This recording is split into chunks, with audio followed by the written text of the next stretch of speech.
Tama ba ako, RC? Opo ma'am, tama nga po kayo. Yun na nga bang sinasabi ko eh. Kung magbo-boyfriend ka, piliin mo yung matino. Hindi tulad nito, member ng fraternity.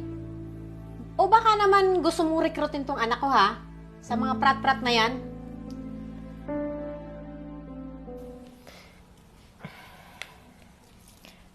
Anak, Dio, pwede ba tayong mag-usap?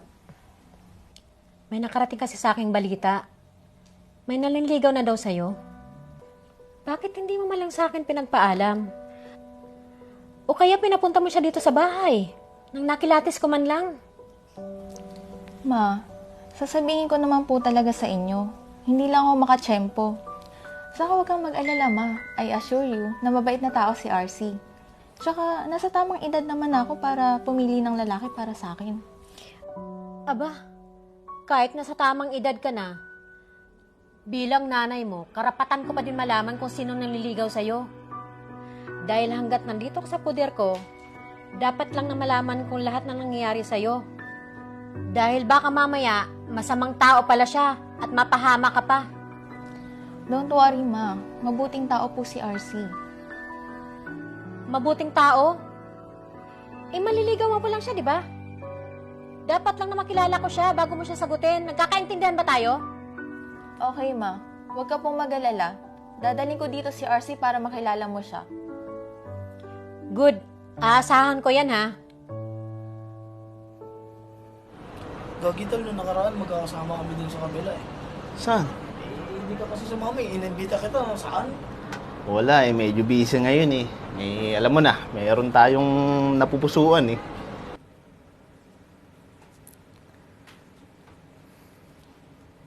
In love ang tropa ko. Siyempre. Uy, tol, saglit lang ah. Matawag si Dio. Hello? RC, gusto ka raw makilala ni Mama. Nalaman kasi niya na naliligaw ka sa akin. Medyo stricta kasi yun. Kaya okay lang ba sa'yo na dito ka umakyat ng ligaw sa akin? Oo naman, Dio. Maganda nga yun eh. Para malaman ng mama mo ang totoong hangarin ko para sa'yo. Sige, bukas. Pupunta ako dyan sa inyo ah. Okay, sabihan ko si Mama na dadalaw ka dito bukas. At isa pa, kapag nagustuhan ka ni Mama, sige, sasagutin na kita. Naku, pinapasaya mo naman ako. Promise mo yan ah. Sige. Promise? Sige, see you tomorrow. Sige, see you. Tol, eto na yung pagkakataon ko ah.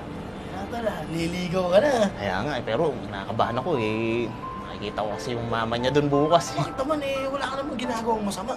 Stricto daw eh. Okay lang yan tol, ganun talaga. Siyempre babae po, protektahan lang. Diba? Oo. Sige. Lock na lang Halika sa akin. mo na. Oo. Yes! Na ako doon. Dalaga na kaibigan ko. Bilog na utot. Ingat tol. Sige.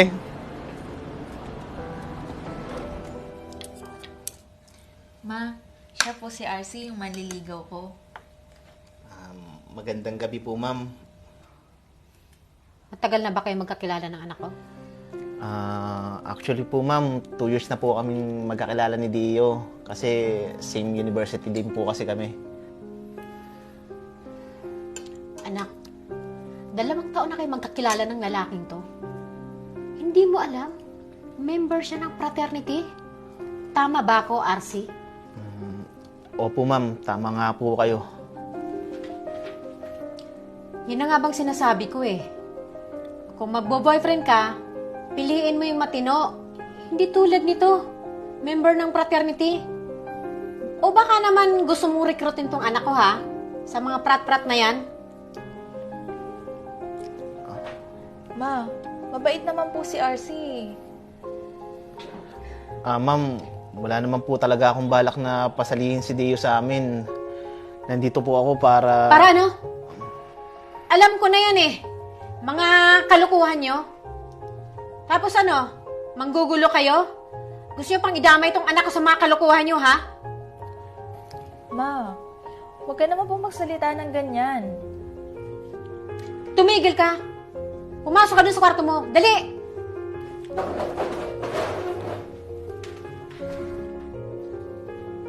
At ikaw naman. Tigilan mo na yung panliligaw sa anak ko, ha? Hindi ikaw ang gusto ko para sa anak ko.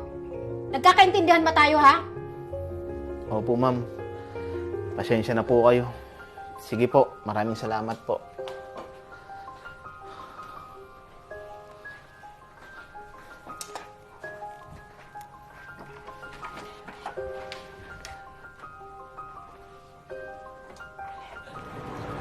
Tol, gusto na si Tol RC? Pupunta daw ngayon, so malalaman natin. Love eh. Oh, ito na pala si Tol eh. Tol. Salut sa'yo. Tol. Sakto. Nga pala, gusto ka naman. Gusto naman yung panliligaw mo kay Dio. Pasagot mo na ba, ha?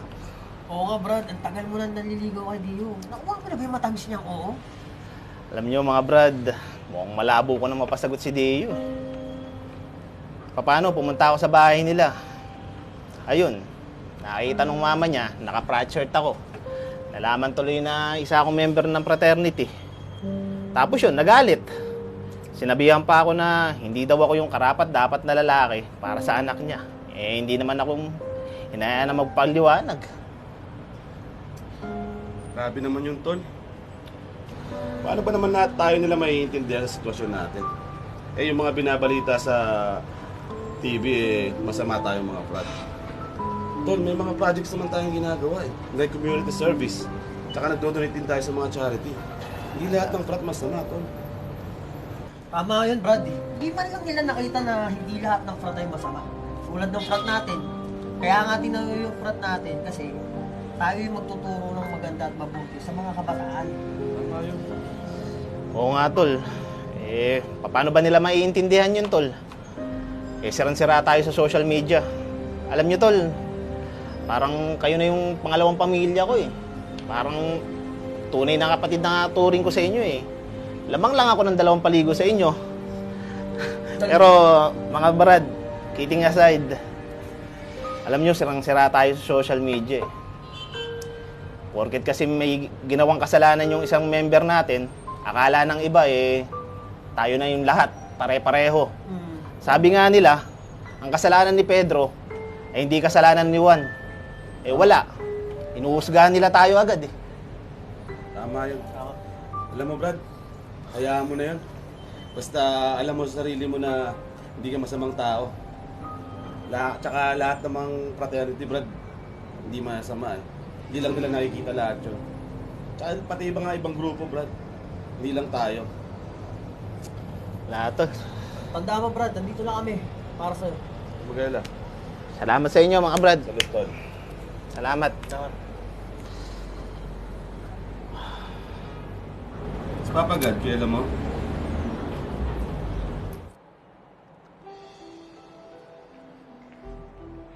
Anak, nagigiling. Nagigiling. Ready ka na? Hold na to, walang kikilos na masama. Uy! Uy! Wag po! Wag po! Walang kikilos na masama kung hindi masaktan. Wag po po kami sasaktan! Akin na sinabi. Ano? Tulong! Tulong! Sila Dio yun ah. Hoy, gago! Oh, tarantado ka, huwag ka nang babalik dito ah. Nasaktan ka ba? Hindi, okay lang ako. Ma'am, okay lang po ba kayo? Dio, okay lang kayo?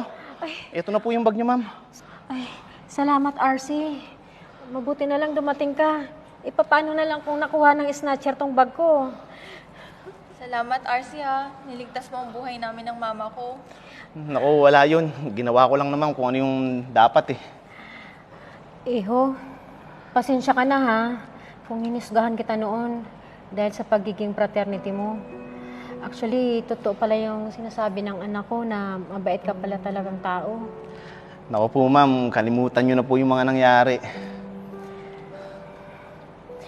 Siya nga pala, kung gusto mo pa rin ligawan yung anak ko, pwede mo na siyang ligawan anytime. Talaga po ba ma'am? Oo naman. Ano, narinig mo? Pwede na ulit akong umakit ng ligaw sa'yo ha. Oo, RC. Pwede. Ayos. Tara na po ma'am. Tara. Kinilig ka naman. Oo talaga.